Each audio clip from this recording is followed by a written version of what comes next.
We are live and welcome to our Real Talk on Real Estate, where you guys want to learn how to buy apartments and where to find land to do it. I'm going to go over it with you because we are the kings of it. We've been doing it for a while.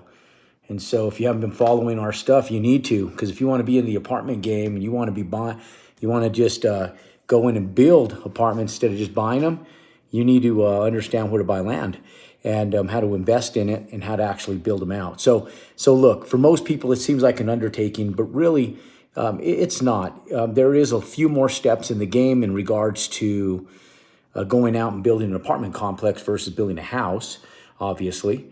There is a little bit more to the finance game than building a house, but banks love multifamily and cash producing assets way better than they like non-cash producing assets like single family homes because they're investments in assets, not liabilities like a home is. And so one of the things is if you guys want to learn how to build apartment complexes, you got to learn where the city's going to approve you. So I'm going to give you guys some gold information right now, okay? Because most people just go back and they're looking for land. And the wrong thing to do when you're looking for land is to look for land. It's the total wrong thing to do. And some people are going, Jerome, like, what kind of bullshit is that? No, it's the God honest truth. Like when you're looking for land, you're not looking for land. What you're looking for is you're looking for an area that supports a business model, right? An apartment complex is a business, just like anything. Like think about McDonald's for sake of example. When you go in and you're going to go open up a McDonald's franchise, you don't go in the middle of Timbuktu where there's no traffic count and there's no bodies that are driving by, right? Like you need to be someplace that supports high traffic count, places where people are going into residential neighborhoods, coming off of major corridors, interstates, highways, and driving through that area so that they can drive in, out, buy fast food, go home, right? Okay, multifamily. So when you go in, you're not looking for land, you're looking for a business opportunity in an area that makes sense demographically. So here's what we do. When we do an outreach for land, like for multifamily, one of the biggest things that we do is we sit down with the city and municipality first. So when we go into a specific area that we want to go build in, we first go in and we understand what the city is looking for and what they're willing to support. And so a lot of times we'll go in and sit down with the city municipal officials and we'll say, look, we'll introduce ourselves as who we are, what we're doing, what we're looking for. We'll put together a little project table or project resume of what we're looking for, a small business plan. And it's not like a formal business plan, not these business plans that you put together in college that are 50 pages long and full of a bunch of empty information that really don't result in anything tangible over the course of time. What we do is we just put a simple business model together. Hey, my name is Jerome Maldonado. Good to meet you. Good to meet you. Good to meet you. We own a company called Quad J Capital Holdings or J Jacob Enterprises, depending on what company we're dealing with, if we're building ourselves or if we're just the development company.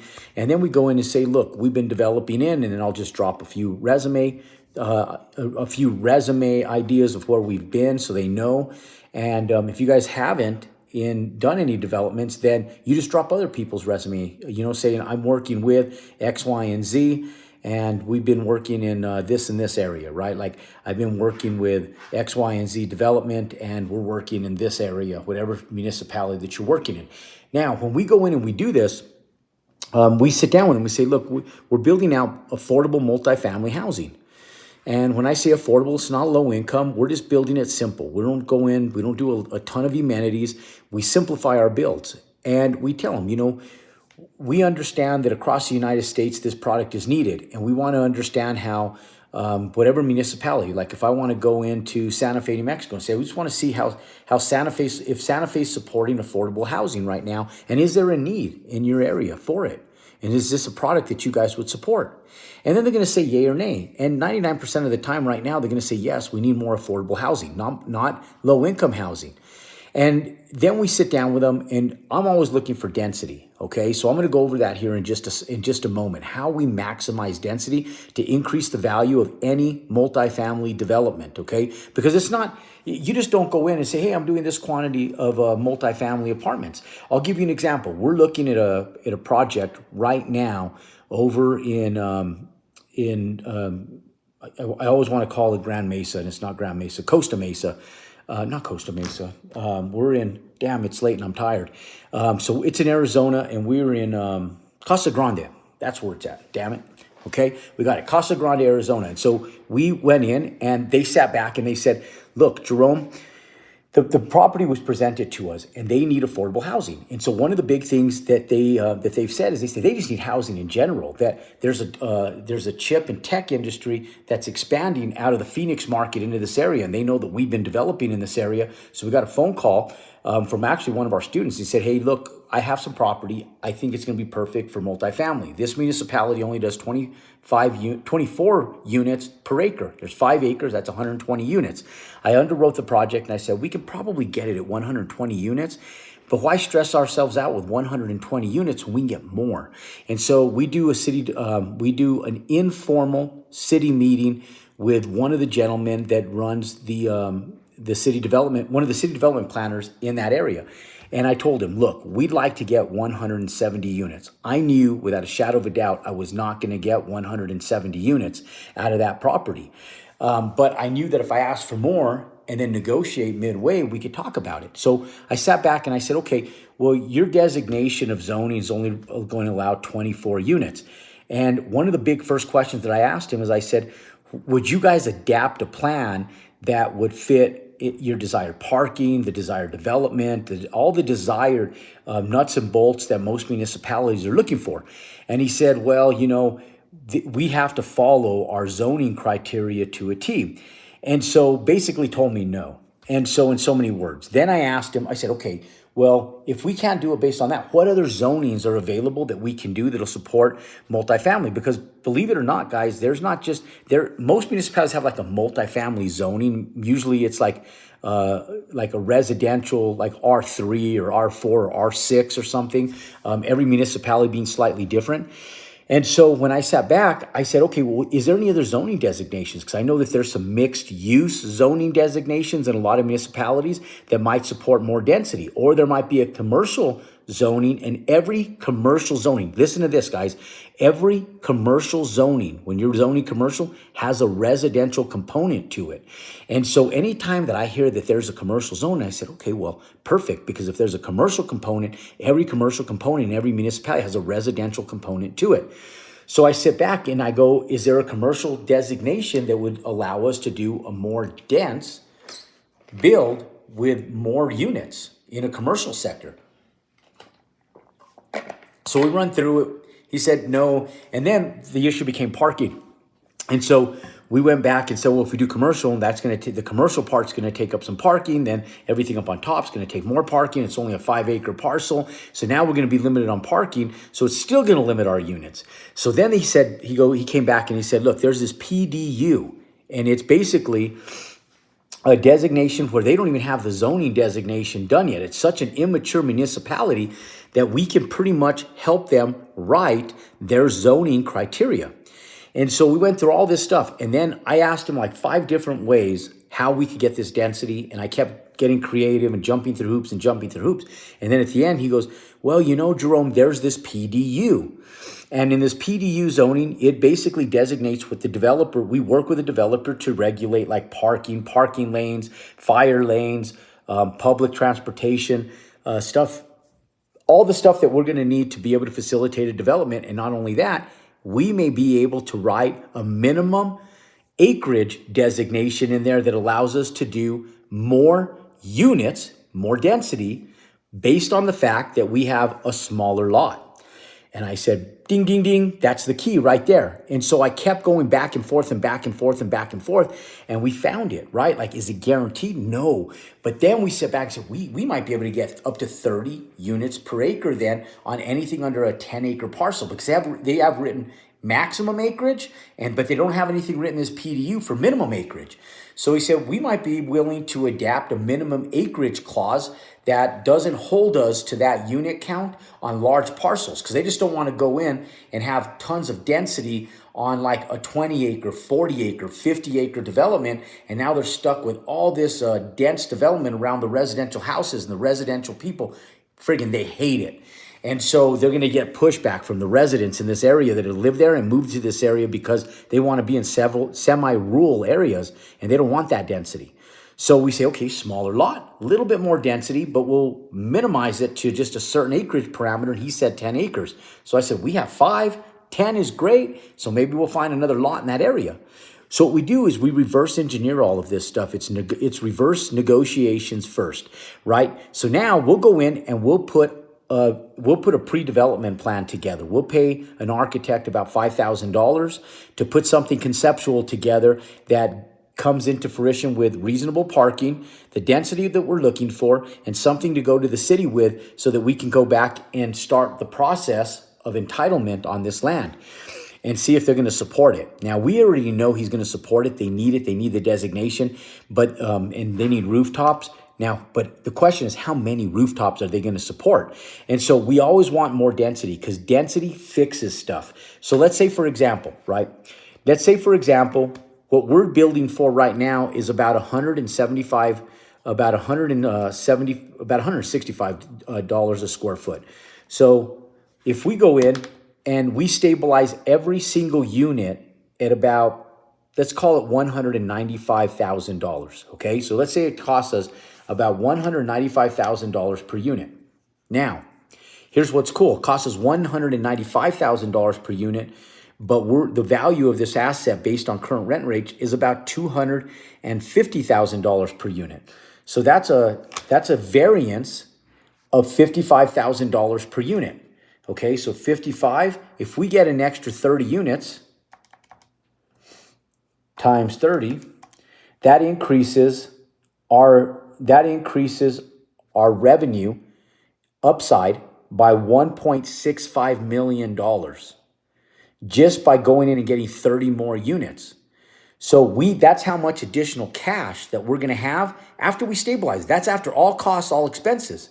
So how many of you guys would like to just add 30 more units to a build you're already doing anyways, and you're doing all the stuff that you need to do, and your property is just miraculously worth $1.65 million more than what it cost you to build? That's just your net. That's your net out on valuation just for doing another 30 units, right? Your gross valuation, if you do 30 times 250,000, is an additional $7.5 million in gross valuation.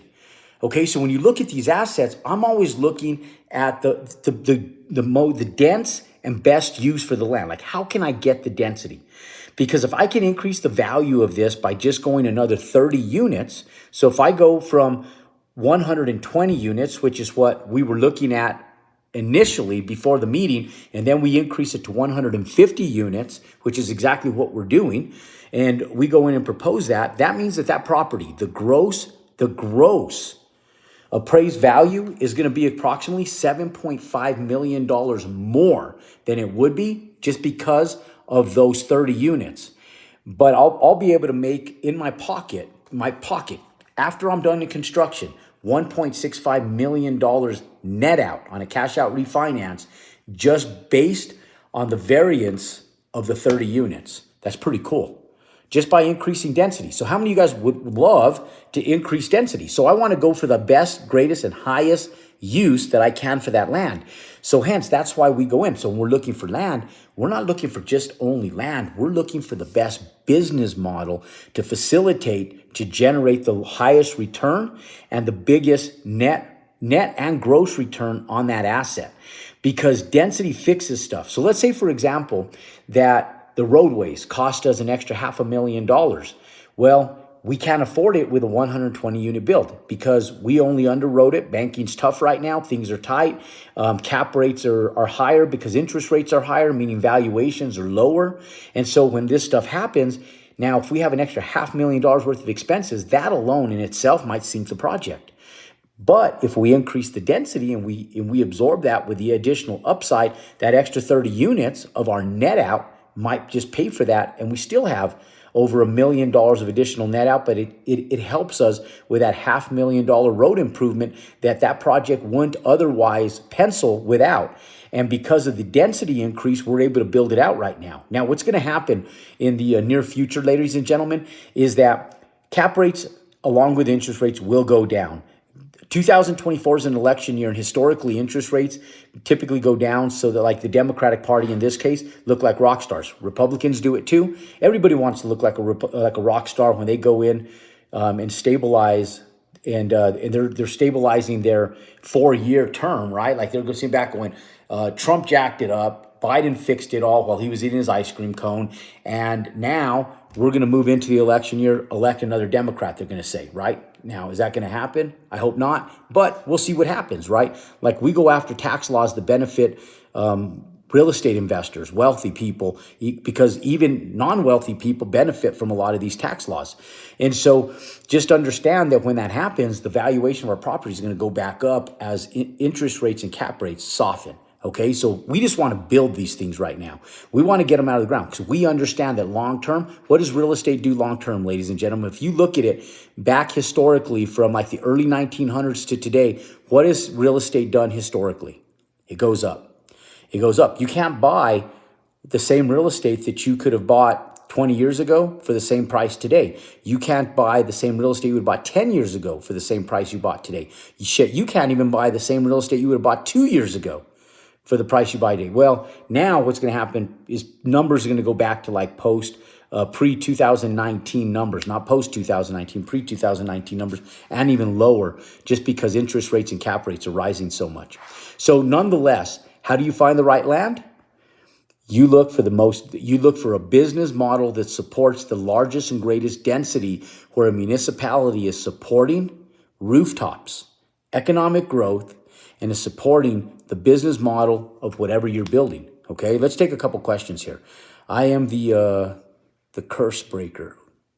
Hey man, thanks for being an inspiration, literally stepping out on faith, moving to Houston right now. Great. Houston's a great place to live. It's hot as hell. Don't like the humidity, but no zoning laws. And you don't need a contractor's license to build in Texas. So 2 pluses there. And economically, it's solid, man. It is bulletproof. I've been studying for 10 months, and you've been a huge impact on my journey. Bam. Just keep following our stuff, bro. I promise. All our stuff is good stuff. All of it. Every single bit of it.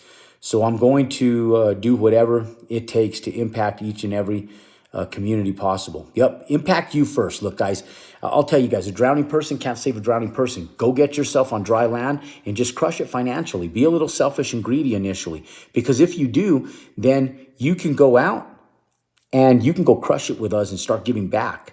And that's when things really start impacting lives. That's when differences are really made, And plus, we're building a product right now that's just everybody needs. We need affordability, guys. Things have gotten crazy over the last 3 years. And if you think I'm wrong, just look around. Just look around. You might be sitting in the same job, doing the same thing, and it hasn't affected you like it hasn't affected me. In fact, we've gotten wealthier over the last few years doing what we're doing. But we found a massive problem, and we're not going to solve it ourselves. We're going to need some help by people like you guys. But what we're doing is saving some people. And through that, if we can save dozens upon dozens and dozens of people and give them an affordable place to live that's respectful and new, actually better than respectful. This stuff is Class A renting for Class B prices, because we're de-amenitizing stuff, meaning we're stripping out all the expensive stuff like the clubhouses, the swimming pools, the gymnasiums that all the bullshit people don't use, right? And so we go in and we build a Class A product that just looks incredible. They're beautiful. If you guys have got a chance to watch some of our videos where we're showing off the interiors of some of our assets that we're stabilizing right now, they're gorgeous. We're using subway tiles as backsplashes in the kitchen, subway tiles as backsplashes in the shower surrounds. We're doing all hard floor surfacing. We're using quartz or granite on all the countertops, and we're using these cool modern kicker cabinets that'll last 30 years. And they're solid, bulletproof, stainless steel appliances, and we're crushing it because we're able to rent these things for less because our maintenance expenses are not very expensive at all. So we're able to rent for less, manage for a very similar cost, and we're able to stabilize and give people back more inexpensive rents. Because think about it. If you rent a place to somebody for $400 less a month than you would otherwise, imagine that $400 is a car payment for a lot of people. Now, you're not buying a Rolls Royce or a Lamborghini. You're not even buying a Mercedes or a BMW, but you're driving a nice little Hyundai or a nice little Subaru or a nice little Toyota or a little Honda or something where you can go out and drive something respectful, you know, and you have a car payment. You know, instead of going out and losing your car payment because you can't afford it because rent is too damn expensive. So you're driving a piece of crap or taking a bus or you're riding your bike. Okay. And so we're not in Hong Kong or we're not in Tokyo, guys. You don't need to be riding a bike. Buy a car. Get a better place to live, right? Go to Planet Fitness, get a $20 a month gym membership and live in one of our apartments that are brand new, look kick-ass, just as good and just as high, if not better quality than most Class A apartment complexes. And you solve a massive problem, give people a really nice place to live. Let them go to Planet Fitness and go get a gym membership. Let them go to the YMCA and get a swimming pool membership. Look, no one's using those swimming pools at the apartment complexes that you guys are renting at for high premium prices. Anyways, think about it. Go out there on a Saturday. There's maybe 3 people on a 300-unit apartment complex that 500 people live in, and there's 3 people. Like, what is that the best use for that? No, not in this day and age, not when inflation is high and people need a good quality place to live. Look, ladies and gentlemen, if you like this content, want more content just like this, then pound that thumbs up button, click and subscribe to our YouTube channel so that you're notified anytime I push out new content. Ladies and gentlemen, go out there and crush it. Multifamily is a great place to invest. Flex warehouse is a great place to invest. And industrial warehouse. Those are my 3 favorite asset classes right now. But I'll tell you guys, if you guys are sitting back going, well, I don't have capital to invest, you need to raise capital to invest. If you're sitting back wondering, how do I make capital to invest capital? Don't do it through wholesaling or fix and flipping. Those 2 things, they suck. I tell you guys, buy land, build houses. The variables are less and the profitability right now is absolutely unbelievable. Most of our students, I market it as a 6-figure return, like $100,000 net profit. Our students are making over $200,000 and it's documented. So I'll sit here and I will vouch for that all day long, because if the Federal Trade Commission or anybody else comes and says, hey, Jerome, prove it, I'll just sit back and go boom, boom, boom, and just house after house after house, student after student after student, and we have people just crushing it. So right now, it's a great place to be able to park your money. You know, houses over 600,000 or over $500,000, and houses under $1 million. That's where cash buyers are at. Increased by 14%, ladies and gentlemen. That's where you make money. Or buy land. Or don't even buy land, control land and turn dirt and flip it by subdividing it and entitling it. It's a great little tool. We've been doing it for years. But ladies and gentlemen, the multifamily sector, you guys don't go looking for land. Look for a business, an area where a business can be facilitated in the multifamily space. If you guys don't know what that means, then go back, rewatch from the beginning. And when you do, in the comment section, hit hashtag repeat, knowing that way we know that you repeated this video from the beginning and rewatched it. Ladies and gentlemen, go out there and crush it. Watch more content to understand what we're investing and what's crushing it right now in this crazy market. Click and subscribe to our YouTube channel. Pound that thumbs up button. Ladies and gentlemen, God bless you guys. Go out there and compound your success.